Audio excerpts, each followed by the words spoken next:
Ayan mga kaibigan, papunta na yung tropa natin. Balitaw may bagong auto na naman daw ah. Ito kaya, ay hindi, galant to eh. Ito. Uy, bagong auto na naman papi ah. Bagong auto na naman. Alastik ang preno, naingit.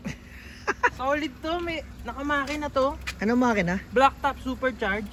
Block top, Super. super. Nasipol eh. Tinga. Oh. Naririnig mo yung sipol? Stop whining. Ano issue? Makina. May problema ba to? Oo. Anong problema? Pero kasi talaga pag mga tonado eh. Tornado? Oo. Black top supercharge. Black top supercharge. Baka hindi black top to ah. Ayun oh, black top. Hey! Brown top. Brown top na to. Yeah. Pero sa totoo lang, sa tita ko to. Ah, sa tita mo. 50th birthday niya yung mismo ni tita. Anong pangalan? Tita Janet, hello. Hello, Happy Tita birthday. Janet. Happy birthday sa'yo. Ito yung... Ito ang kanyang love life. Love life. Ito pala yung tinawag mo sa akin. Oo. Yung love life ng tita mo may problema. Anong problema nito? Nanginginig ah. Kasi ano, tinanggal ko battery. Okay. May nirescue akong tropa doon lang sa amin. Okay. So pinahiram ko muna battery saglit para lang ma-start. Oh. Tapos biglang, yun nga, yung tinama yung makina. Nanginginig. Nanginginig. Bumaba minor. Dati kasi Baka parang ano yun? 900-800 RPM. Baka may Eh, nagalaw ka lang dyan. Oo, Ano ba ginalaw mo? Battery lang. Battery lang, tapos hindi ko na alam kung ano nangyari. Minsan kasi may mga ganyan eh. Yung parang naiiba yung idle. Sa ibang model yun ah. Yung parang nagre-relearn pa yung idle. Oo. Guys, sa mga BIOS, pag tinanggal mo yung battery, nagbabago yung minor nun. Nire-relearn yun. Sa mga CRB, ganun din. Sa iba, yung mga basta fuel injected. Ay, ganun yung may mga ano May na, mga ganung chance na pagkakataon. yung Yan. mga may computer box na ano. Oo. Pero ito, baka may nagalaw lang. Kasi old model naman to, hindi naman masyadong maselan. Stock lang naman to, hindi naman karagdagan. Pero ano pwede na magtanim dito ah. ano kasi bang- to, ang storya nito. May farm ba sila? Meron silang farm, pero Parang nalipat dito ah. 3 years na sa kanila. Pero Okay. ang storya talaga nito, natambak siya ng 2 years. Okay. Kaya pala ganito. Ang secret dito, nabili lang ng 35,000. 25,000? 35,000. Baby Altis to ah. Baby Atis. O para sa mga hindi nakakaalam, ang Baby Altis mga kaibigan ay yung pinakaunang Altis na Corolla. Ito yan no. Ganyan ang taillight ng Baby Altis. Yan. So yung katawan niya, yung kung tawagin ay Love Life. Pero yung taillight niya, yung parang Altis na siya. Yung bilugan. Yan ang Baby Altis. Ayan ang emblem na Baby legit. Altis. Wala lang yung baby. Pero Corolla Altis, yan. 19 ano to? 2000 ano na to? Mga 2000 o 2001 na. Kasi W plate na yun. Oo nga.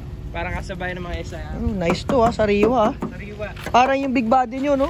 Pero ang story talaga ito, bago ako magkaroon ng first car, Oh, binebenta sa akin to ng tito ko. Sabi sa akin, to, meron dong 35,000 first car mo pang...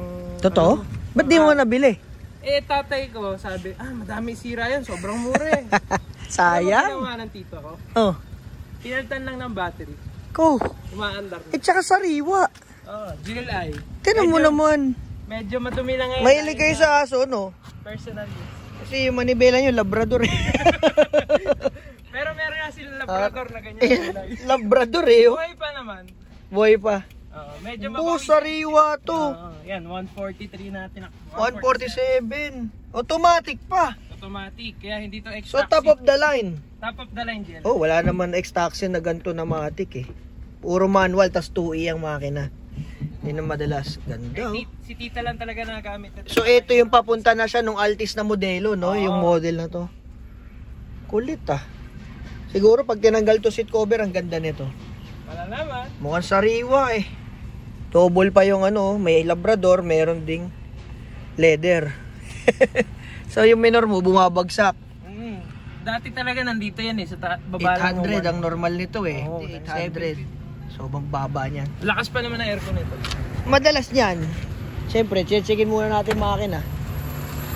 Katal na katal eh, oh. Kaya naman katal, oh. Yung mga ganito, siyempre sa edad, madalas malutong na yung mga sakit. Okay. Yun ang na-encounter ko dyan, tsaka sa mga big body ko na 4A makina. Ganyan. So, titignan mo lang yung mga sakit niya, kasi hindi naman masyadong maselan tong makina na to. Lalo pag ganyan, lupa-lupa na. Minsan madumi lang, ni-spray lang ng contact cleaner. Pero pag minor, kadalasan yan, kung hindi naman siya palyado, ang mga sensor yan. Ito nakatay alina. So ibig sabihin, naglulus na to dati. Kaya yan nakatali. Kaya pala may cable tie. Kaya may cable tie. Malamang wala na eh. Bumitaw na. Galaw-galawin mo lang yung mga sakit niya. Ayun oh. Eh, ano na pala eh. Wala na, nauhugot na eh oh.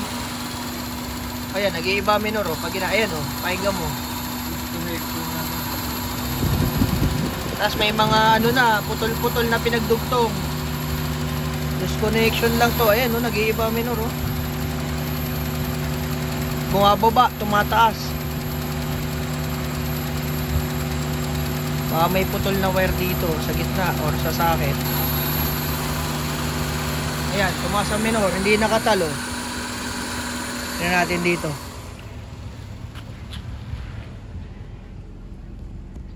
Ayan, tumaas na. So ibig sabihin, doon lang tayo magpo-focus, no? Tumining na eh. Ubuti muna natin to. Patay mo muna, brother. Focus tayo dito, mga kaibigan. EPS. Oh, throttle position sensor. Yan. Ayun, hugot na. Yan. So pag mga ganyan, pahawak nga nito, papi. Sige. Focus mo lang dyan sa sakit. Para matutunan din nila kung paano gagawin. Pag mga ganyan basic lang, wala ka namang ginawa, bigla lang nasira. Minsan loose connection lang yan, hindi yan yung major agad na issue. Iba na yung sakit eh. Iba na yung wire. Wala na yung, ikita mo tong blue. Yan. Dapat lahat yan meron yan. Para hindi siya mabunot tsaka kumalog. Eh yung dalawa wala na. Ibig sabihin nakalikot na to dati. Yan, nahuhugot na oh. So, wala na. Kailangan ayusin natin to. Or pinakamaganda rito, mapaltan ng socket. Pero kung wala, pwesto mo lang na maganda. Make sure kumonek. Kasi kung hindi, mawawala minor niyan. Kaya siguro nilagyan ng cable tie. Start ko ah. Okay.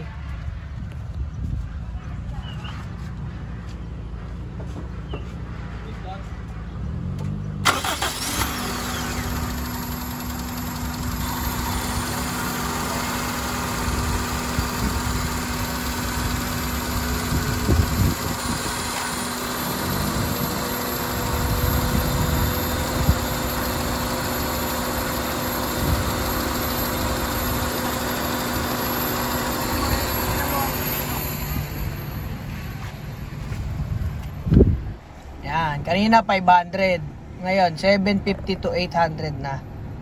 Yan. Yan ang minor niya dati. Naka-aircon pa na. Oo. Okay na. Sige, balik tayo sa makina. Ngayon dapat. Kanina kasi nasa 500 RPM lang, tapos sobrang katal ng makina. Nakita nyo naman, di ba? Etong throttle cable gumaganon-ganon. Yan. So yun lang mga kaibigan, mabilis ang tip lang. Kapag kayo ay nagka-problema bigla sa minor or sa idle, focus muna kayo sa throttle body. Patay mo muna yung makina, papi. Yan. Focus muna kayo sa kasi maingay yung sipol nitong air filter. Naka-open na kasi. Supercharge. Mamaya, linisin natin tong throttle body mo. So, pag nag-iiba-ibang idle, focus muna sa throttle body. Kung palyado, pag ni-revolution mo, gumaganon, focus naman kayo sa spark plug, no? So yan ang mga basic dyan, papi. Spark plug muna kung palyado, as high tension wire, ignition coil, kung palyado. Pero kung yung ganun bigla lang nawala yung minor, inugot mo lang naman yung battery, focus ka naman sa throttle body, electricals, socket, yan. Kasi wala namang magiging major na sira yan bigla, lalo kung ganun lang. Baka medyo nag-vibrate lang ikaw dito, nakalog, nawala. Eh kita naman natin eh, mayroon kaagad cable tie eh. So yun lang, basic lang muna mga kaibigan, tip lang. Pag kaagad kayo matataranta pag ganyang mga problema, no? Basic lang yan. Hindi yan masisira ng major. Walang kaibahan yan doon sa mga kotse na ipinark lang tapos hindi na umistart. Hindi po yan masisira ng major yung ganun. Madalas pag ganun, battery, loose connection, di ba? Yan. So, yun lang po. Sharing is caring, mga kaibigan. Sana may natutunan kayo. Bukas ulit. Bye-bye.